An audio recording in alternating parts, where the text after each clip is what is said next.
vou estar usando esse produtinho aqui, que é um multiuso de frutas vermelhas da Triex. Então, passar ele no pano para poder, assim, tá fazendo a limpeza, tá?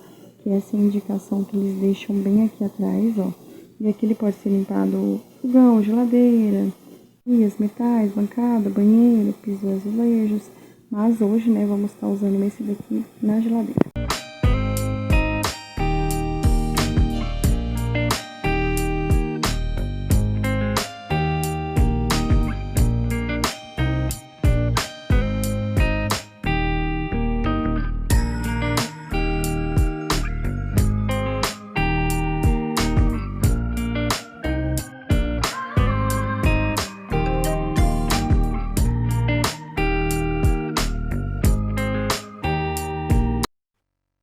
Fiz a limpeza aqui.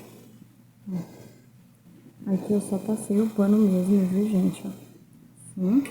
E aqui em cima desse lado também. Agora eu vou lavar as outras coisas que ficaram, né? Que as coisas de dentro da geladeira, tá? Tem um pouco de coisa aqui também. Então eu vou lavar isso daqui no momento.